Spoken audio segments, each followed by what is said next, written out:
And in the bowl here I have about 1 3/4 cup of very warm water.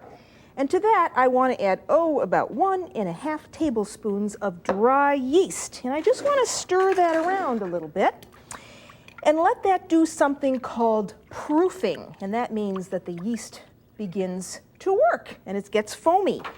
And that takes about 10 minutes. So when you have your yeast in, just cover the bowl tightly with a little piece of saran wrap and then just set it aside. You want that to proof. In about 10 minutes we'll come back and we're making a frittata. That means omelet in Italian. And in the bowl I've got 6 of Joe Shock's very fresh eggs. And I just want to beat those up until they're light and fluffy. And now the Italians love to put different things in frittata, one of which is Swiss chard. And I just happen to have some right here. And now all I want to do is give that a coarse chop. And this is going to go right in with my eggs, just like that. So that looks good. Put that right in. And now to this, I want to add some interesting cheese. And now when my grandmother did this, she used something called ricotta salata. And that's it right there. And it's really a salted ricotta cheese that you can grate. Now, you might not be able to find this cheese in your grocery store. And I want about a cup of this. It's rather salty, so I'm not going to be using any salt, any additional salt in the frittata with this, just using this cheese. But if you couldn't find this, well, then you could use Romano cheese, and that you can find just about anywhere. And that is also a salty cheese. So I want about a cup, so that's about a cup. And I won't put the lumpy parts in that I didn't grate. So in goes 1 cup of the cheese. And then I want a little bit of coarse black pepper in there. And that's really all I need. And all I want to do is mix that up, you see? And this is extremely tasty. Now, to cook this, I've got some butter melting in a frying pan. Oh, by the way, you want to have your broiler on preheat because we're going to be doing something interesting with this frittata. So now, when it's mixed, get it into your frying pan, you see, just like that. And then you want to smooth down the top. And then you have to keep an eye on this because you only want to let this cook on the underside. That's why you need to have your broiler on. Now this needs to go under the broiler. So in it goes, and what we want to do here is just get the top to be firm to the touch. So I'm going to put that in there, and it's important that you use a pan, a frying pan, that has an oven-proof handle. I may be able to take this out. I want that firm to the touch.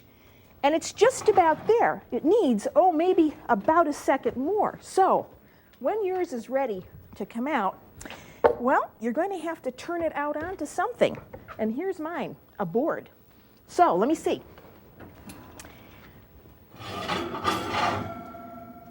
Okay, take it out. And then, you see how nice that looks? I just want to loosen the edge, and you can see that that's going to come out very easily. And then you do the dump. And there it is. Okay, and now we got to let that cool down some. So I'm just going to move this out of the way so we can finish the rest of this. And well, back here I've got some onions and some garlic sauteing in a little bit of olive oil. And I've added some basil leaves to that. And I let that cook down a bit because now we're going to put a sauce over the top of our sandwich. So now that that's cooked down some, I'm going to add some tomatoes. And here I've got about 4 cups of tomatoes. So in that goes. And I'm also going to add a little bit of wine because my grandmother always put wine in tomato sauce, about 1/4 cup, I would say. And then some coarse pepper and some salt. And all I'm going to do is let that cook. So I'm just going to stir that around a bit. And that can go all by itself. You want a little olive oil. I'd say about 2 tablespoons of olive oil. And about 2 tablespoons of sugar go in that. And then a little bit of salt, just a pinch. And now to this, I want to add flour. And here I've got, about 4 to 4.5 cups of flour. And I want to add this, most of it. I want to just make sure that I don't add too much flour. So let me get a little bit more flour and turn that out. There. And I'll be coming back to that later on. Now, this has to be kneaded until it's nice and soft. And now I need to put a little bit more flour on the counter here so I can get this into a nice solid mass. And this is going to take you, let me get these few pieces of dough on the board up. This is going to take you maybe about 5 or 10 minutes to knead until it's nice and smooth and isn't clinging to your hands anymore. And I think you get the idea as I'm doing it here. So knead it for about 5 or 10 minutes, and that is really allowing you to stretch that gluten in the dough. And then you want to get out that bowl again that you had, see? Add a little bit of olive oil to it, about a teaspoon. And then take that dough and just wipe it in the bowl. Turn it over and give yourself another piece of plastic wrap to put over the bowl. And you want to put that over the bowl tightly.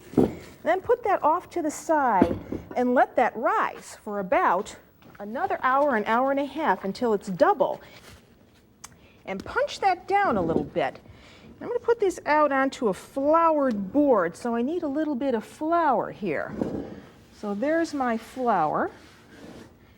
And let me get this out. There. And now with a bunch of dough like this, well, you could make about 18 sandwiches with our egg filling, which is cooling on the back there. And now, let me do this for you. I want to cut let me cut 2. And now, you can make these any size you want, but I tend to usually make them, maybe about 5 inches in diameter. And you can either use a rolling pin here, or you can use your hands. And all you really want to do is pat the dough out. I remember my grandmother doing this very, very quickly. Just like that, you see? It doesn't have to be anything fancy. And then, in the middle of that, goes this, that frittata that we made. And all I want to do is cut this into thin strips, you see? And just put 2 or 3 right in the center. And then all you want to do is take the edge and fold it over as if you were making a turnover and pat down those edges just like that. See how easy that is? And then you want to make sure that those edges stay closed. So take a fork and go all the way around.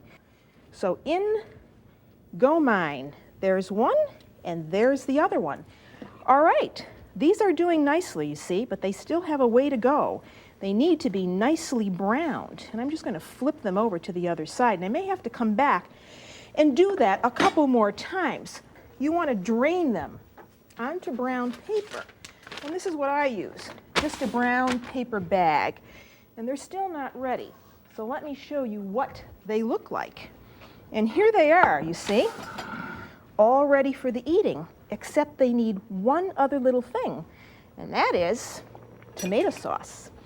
And although I have some cooking there, here's some that I've already cooked.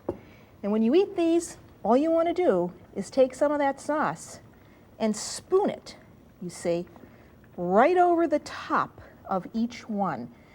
And of course, this is a wonderful lunch. And when I took these to school, of course, I didn't have the tomato sauce over the top, but I had everything else. So it looks pretty good. And let me see how these are doing. Well, I think I can turn them now. And they need, maybe I'd say another couple minutes. So I'm going to let them continue to cook there.